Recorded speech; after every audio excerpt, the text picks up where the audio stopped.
আসসালামু আলাইকুম, স্বাগত জানাচ্ছি আরটিভির মধ্যাহ্নের সংবাদে। আপনাদের সঙ্গে আছি আমি অন্তরা সরকার অর্থী। পরিবেশ সংরক্ষণে সকল নাগরিককে দায়িত্ব পালনের আহ্বান জানিয়েছেন প্রধানমন্ত্রী তারেক রহমান। তিনি বলেন, সবাই নিজের জায়গা থেকে দায়িত্ব পালন করলে একটি পরিচ্ছন্ন পরিবেশ ও সুন্দর দেশ পাওয়া যাবে। সকালে প্রধানমন্ত্রী নিজের ভেরিফাইড ফেসবুক পেজে দেশবাসীর উদ্দেশ্যে এসব বার্তা দেন। আমরা যদি নিজেরা সচেতন হই, যত্রতত্র যদি আমাদের ব্যবহারকৃত আবর্জনাগুলো যদি যত্রতত্র আমরা না ফেলে দিই, আমরা যদি একটি নির্দিষ্ট জায়গায় এই আবর্জনাকে জমা করি এবং নির্দিষ্ট উপায়ে যদি এটাকে পরে ধ্বংস করি, তাহলে যেমন আমাদের পরিবেশটি ভালো থাকবে, ঠিক একইভাবে আমরা আমাদের পরিবেশটাকে সুন্দরভাবে রাখতে পারবো। আজকে থেকে প্রত্যেকে সচেতন হই, আমাদের হাতের আবর্জনা বা ব্যবহারকৃত আবর্জনা যদি নির্দিষ্ট জায়গায় সুন্দরভাবে আমরা গুছিয়ে ফেলি, তাহলে ধীরে ধীরে হয়তো আমরা আমাদের এই বাংলাদেশটাকে আবর্জনা মুক্ত করতে পারবো, সুন্দর একটি পরিবেশ গড়ে তুলতে পারবো। জুলাই গণঅভ্যুত্থানের আত্মত্যাগের বিনিময়ে অর্জিত গণতন্ত্রে সব রাজনৈতিক আলোচনার কেন্দ্রবিন্দু হতে হবে জাতীয় সংসদ বলে জানিয়েছেন তথ্যমন্ত্রী জহিরুদ্দিন স্বপন। সকালে জাতীয় প্রেস ক্লাবে জুলাই গণঅভ্যুত্থানের দ্বিতীয় বর্ষপূর্তি উপলক্ষে আয়োজিত এক আলোচনা সভায় একথা বলেন তথ্যমন্ত্রী জহিরুদ্দিন স্বপন। তিনি বলেন, সংসদের বাইরে অপ্রয়োজনীয় বিতর্ক বা রাজনৈতিক চর্চার পরিবর্তে সংসদকেই কার্যকর করার উপর গুরুত্ব দেন তিনি। শহীদদের স্মরণের নামে কোনো ব্যক্তি বা গোষ্ঠীর স্বার্থ হাসিলের চেষ্টা গ্রহণযোগ্য নয় বলেও জানান তথ্যমন্ত্রী। আমাদের রাজনীতিকে আজও কৃত্রিমভাবে সংসদের বাইরে নিয়ে যাওয়ার একটা প্রবণতা কাজ করছে। এত জীবন্ত একটা পার্লামেন্টকে রাজনীতির প্রধান কেন্দ্রে পরিণত করার জন্য গণতান্ত্রিক শক্তির যে রাজনৈতিক ঐক্য থাকা দরকার, তা যে আমরা এখনো সুসংহত করতে পারিনি, তার প্রমাণ পার্লামেন্টকে রাজনীতির কেন্দ্রে পরিণত করার ব্যাপারে আমরা বিজয় অর্জনকারী দলগুলি ঐক্যমত চর্চা করতে এখনো পারছি না। তরলীকৃত প্রাকৃতিক গ্যাস এলএনজি সরবরাহ কমে যাওয়ায় প্রায় 2 সপ্তাহ ধরে রাজধানী সহ দেশের তীব্র গ্যাস সংকট চলছে। এতে সবচেয়ে বেশি ভোগান্তিতে পড়েছেন সিএনজি চালিত যানবাহনের চালক, শিল্প উদ্যোক্তা এবং নগরবাসী।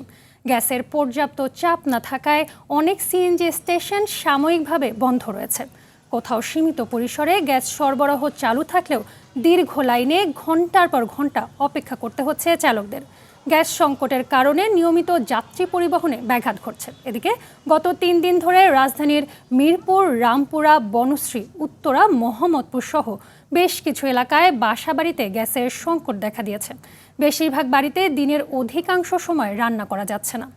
প্রায় 15-20 দিন ধরে গ্যাস নেই। আমরা সিলিন্ডার আমরা তো কেনার মতো তো ক্ষমতা নেই, বাধ্যতামূলক রাইস কুকারে ভাত রান্না করি। ওই যে কালকে 2টা ভাত রাঁধছিলাম আর তরকারি আর রান্তারলাম না, আজকে 2টা ভাত বসাইছিলাম, চালটি নিগড়ে তুই আয়া পড়ছি। এত লং টাইম সময় অনেক পাম্প বন্ধ, সবগুলা যদি খোলা থাকতো হয়তো পাওয়া যেত। গ্যাস তো পাই না, প্রেশার নাই। জি, আজকে 15-16 দিনে এই অবস্থা। সমস্যা যে দ্রুত সমাধান হয়, এটাই আমরা চাই। আমরা বহুত ভোগান্তির মধ্যে আছি। রাজধানীর তেজগাঁওয়ের পূর্ব রাজার বাজার থেকে গ্যাসের সর্বশেষ পরিস্থিতি জানাচ্ছেন সহকর্মী ওয়ালিদ সিদ্দিকী। ওয়ালিদ, ঢাকার বিভিন্ন আবাসিক এলাকার বাসার গ্যাস সংকট দেখা দিয়েছে। আপনি যেখানে আছেন সেখানে কেমন পরিস্থিতি দেখছেন? অর্থে আমরা সকাল থেকে রাজধানীর কয়েকটি এলাকা পরিদর্শন করেছি। সবচেয়ে নাজুক অবস্থা আমরা এখন দেখতে পাচ্ছি পূর্ব রাজাবাজার। এই পূর্ব রাজাবাজারে দীর্ঘদিন যাবৎ কোনো গ্যাস নেই। এখানে যারা নিম্নবিত্ত মানুষ তারা এক মানবেতর জীবনযাপন করছে। আমরা এই যে আপনি দেখতে পাচ্ছেন চুলা, গ্যাসের চুলা থাকতেও এখানে চুলায় আগুন জ্বলছে না, কারণ গ্যাস সরবরাহ নেই। এই যে আমরা এখানে স্থানীয় প্রতিনিধি কাউন্সিলর পদপ্রার্থী আছেন আমাদের সাথে, আমরা তাকে একটু জিজ্ঞেস করব যে কতদিন যাবত আপনার এই এলাকাতে গ্যাস নেই এবং গ্যাসের যে সংকটটা কতদিন যাবত? আজকে 3 মাস ধরে আমাদের এলাকায় টোটালি গ্যাস আসতেছে না, যেটা আমাদের নিম্নবিত্ত গরিব লোকদের এটা গ্যাস সিলিন্ডার ব্যবহার করে গ্যাস ব্যবহার করার মতো তাদের অ্যাফোর্ড করার মতো ক্ষমতা নাই, যারা তারা এই জন্য তারা মানবতার জীবনযাপন করতেছে। তো আমাদের এলাকা এই সমস্যাটা তিতাস কর্তৃপক্ষের দৃষ্টি আকর্ষণ করতেছি যেন আমাদের এই এলাকার যে গ্যাসের সমস্যাটা যেন দ্রুত সমস্যার সমাধান করে দেয় নিম্ন মধ্যবিত্ত লোক। একটু আমরা কথা বলবো। এই যে এখানে একজন গৃহিণী আছে, কতদিন যাবত আপনার এখানে গ্যাস নেই? গ্যাস নাই মনে হয় যে 15 দিন ধরে গ্যাস নাই মনে হয় সারাদিন কাজ করে ঘুমাই রাত কুচ বেলা রান্ধি না হলে তু বাসি তা লাগে বুলানলে 8 মাসের বাচ্চাটা এটারও খাওয়াইতারি না। এই যে পরিস্থিতি, এই পরিস্থিতি ঢাকা শহরের বেশিরভাগ এলাকায়, এই পরিস্থিতি থেকে উত্তরণের জন্য তারা দ্রুত সরকারের দৃষ্টি আকর্ষণ করছে। তারা বলছে এভাবে তাদের জীবন চলতে পারে না। দিনের যে সময়টুকু তারা কাজ করে, রাতেবেলা যখন গ্যাস আসে টিপটিপিয়ে 3টা 4টা 5টা, সেই সময় তাদেরকে আবার রাতে ঘুম থেকে উঠে তাদের রান্না করতে হয়। এই যে এই অবস্থা থেকে তারা পরিত্রাণ চায়। অর্থী, এই ছিল সর্বশেষ আমার কাছে। ধন্যবাদ আপনাকে। এদিকে চলমান গ্যাস সংকটে চরম বিপাকে পড়েছেন গাজীপুর, চট্টগ্রাম, লক্ষ্মীপুর ও নরসিংদী সহ দেশের বেশ কয়েকটি জেলার মানুষ। গ্যাস না থাকায় গাজীপুরের কালিয়াকৈরের প্রায় 3 শতাধিক শিল্প কারখানার উৎপাদন ব্যাহত হচ্ছে। এদিকে কাল থেকে নতুন করে গ্যাস সংকট দেখা দিয়েছে বন্দরনগরী চট্টগ্রামে।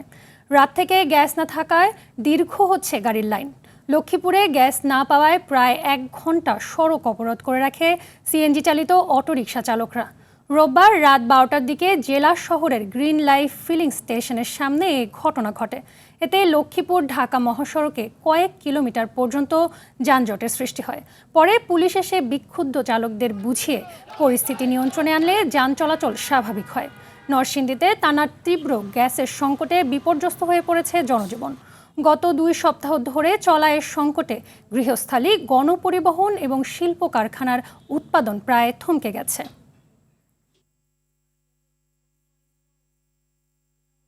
আসলে তো গ্যাস নাই, গ্যাস আসে তো বিদ্যুৎ নাই, বিদ্যুৎ আসলে গ্যাস পায় না, গ্যাস আসলে বিদ্যুৎ পায় না। এখন একবার গ্যাস নিতেছি, গ্যাস নিয়ে আমি ঢাকা যাবো, আরেকবার ঢাকা যে আমার গ্যাস নিতে হবে, এরকম প্রেশার। কাম কাজ না করতে সংসার চলবে কেমন? 5-6 জন মানুষ খাওয়াই এই গাড়ির উপরে। প্রয়োজন আমাদের গ্যাসের যে পয়েন্ট 43 টাকা, সেই জায়গায় 50 টাকা করে দিক, তো আমাদের ভোগান্তি থেকে মুক্তি দিক। বাচ্চাদেরকে আমরা সকালবেলা ঘুম থেকে উঠে স্কুলে পাঠাইতে হয়, কিন্তু আমাদের গ্যাস একবারের জায়গায় 3বার আমরা সুইচ দিলেও গ্যাস আসে না। এ নিয়ে আরও জানাতে চট্টগ্রাম থেকে সরাসরি যুক্ত হচ্ছেন সহকর্মী সাইফুল মাহমুদ। সাইফুল, পাম্পগুলোর চিত্র কেমন দেখছেন, সেই সাথে শিল্প কারখানাগুলোর উৎপাদন অব্যাহত আছে কিনা বিস্তারিত জানাবেন। যে অন্তরা, আসলে আপনি যেমনটি বলেছেন, চট্টগ্রামে গ্যাসের সংকট কিন্তু খুবই ভয়াবহ রূপ ধারণ করেছে। যদি বলে থাকি, আসলে চট্টগ্রামের বেশিরভাগ পাম্পে কিন্তু আসলে গ্যাস সরবরাহ বন্ধ রয়েছেন এবং পাম্প মালিকরা বলছেন যদি গ্যাস আসে তাদের লাইনে, তাহলে তারা কিন্তু গ্যাস সরবরাহ করবেন। এর আগ পর্যন্ত তারা কিন্তু গ্যাস দিতে পারবে, এমনটা কিন্তু তারা বলছে না। তবে সবথেকে বড় অভিযোগ সেটি হচ্ছে সিএনজি চালকরা আমাদেরকে বললো তারা 6 থেকে 7 ঘন্টা লাইনে দাঁড়িয়ে আছে, এখনো পর্যন্ত তারা গ্যাস পায়নি এবং গ্যাস পাবে কিনা সেটাও কিন্তু তারা বলছে না। আমি যে জায়গাটিতে দাঁড়িয়েছি, এখানে এই পাম্পটিতে প্রায় 1 থেকে 2 কিলোমিটার পর্যন্ত এখন গাড়ির লম্বা লাইন। তবে এখানে যারা ড্রাইভার আছে, সিএনজির ড্রাইভার, তারা বললো আসলে তারা এই দুপুর 12টা বাজছে, এখনো পর্যন্ত তারা কিন্তু গ্যাস পায়নি। গ্যাস পাবে কখন তারা সেটাও কিন্তু বলছে না। তবে তাদের সাথে যেই বিষয়টি সেটি হচ্ছে যে সিএনজির যে মালিক, তাদেরকে কিন্তু পুরো দিনের আমদানি তাদেরকে দিয়ে দিতে হবে, তারা এমনটাই বললো। আসলে আমরা এর মধ্যে 2-1জন ড্রাইভারের সাথে কথা বলবো, তাদের কি অভিযোগ আমরা একটু জানার চেষ্টা করব। আসলে আপনারা যদি বলেন এই যে গ্যাস পাইছেন কিনা, কবে দাঁড়িয়েছেন, মালিককে কত টাকা দিতে হচ্ছে? মালিককে আমরা তো গ্যাস সকালে 4টা থেকে দাঁড়াইছি, আজ গ্যাস পাই না, মালিককে 1000 টাকা জমা দিতে হবে, নাহলে মালিকে মানতেছে না। তো আমরা কখন গ্যাস পাবো না পাবো এটা তো কোনো নিশ্চিত নাই, এরা বলতেছে না।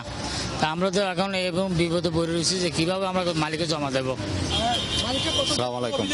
মালিকের পুরা জমা আমাদেরকে দিতে হয়। সকাল 5টা বাজে লাইনে দাঁড়াইছি, এখন পর্যন্ত আসি, গ্যাস কখন পাবো তাও জানি না, কিন্তু মালিক ইনকাম আমাদের থেকে পুরা ইনকাম দাবি করতেছে।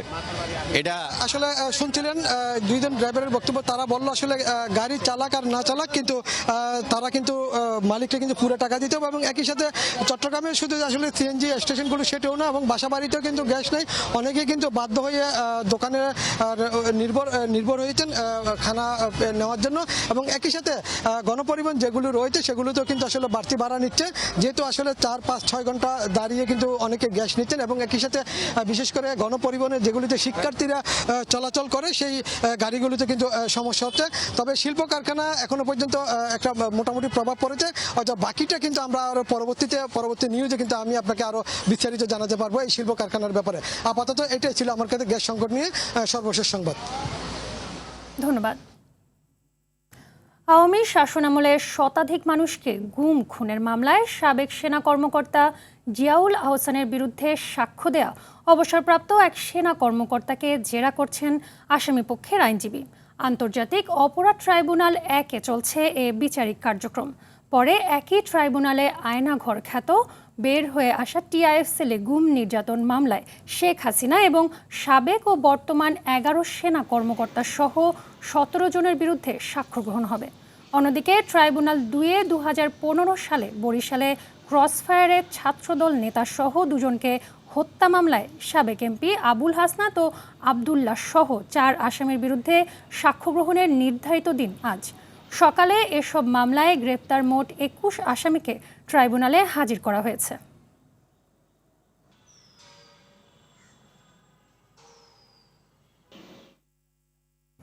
নড়াইলের কালিয়ায় বিদ্যুৎপৃষ্ট হয়ে তানভীর নামে এক মাদ্রাসার ছাত্রের মর্মান্তিক মৃত্যু হয়েছে। সকাল 8টায় কালিয়া পৌর এলাকায় বেন্দা গ্রামে এ ঘটনা ঘটে। স্থানীয়রা জানায় তানভীর বাবার চায়ের দোকানে সহায়তা করতে গিয়ে ইলেকট্রিক চায়ের কেটলিতে চা বানাতে যায়। এ সময় কেটলিতে সমস্যা হওয়ায় ইলেকট্রিক কেটলিটি নিজে সারাতে গেলে বিদ্যুৎপৃষ্ট হয়ে পড়ে যায় সে। পরে উপজেলা স্বাস্থ্য কমপ্লেক্সে নিয়ে কর্মব্যরত চিকিৎসক তাকে মৃত ঘোষণা করেন।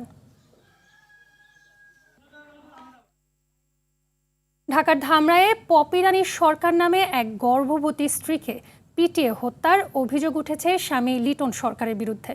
রোববার দুপুরে লাঠি দিয়ে স্ত্রীকে পিটিয়ে আহত করে বাথরুমের সামনে ফেলে রাখে। পরে অবস্থা বেগতিক দেখে স্থানীয়দের সহযোগিতায় সন্ধ্যায় তাকে কালামপুর হলি জেনারেল হাসপাতালে নিয়ে গেলে চিকিৎসক মৃত ঘোষণা করেন। এ ঘটনায় স্বামী লিটন সরকারকে স্থানীয়রা আটক করে পুলিশে সোপর্দ করেছে। মধ্যাহ্নের সংবাদ এ পর্যন্তই। দুপুরের সংবাদ 1:45 দেখার আমন্ত্রণ রইল। ধন্যবাদ সবাইকে।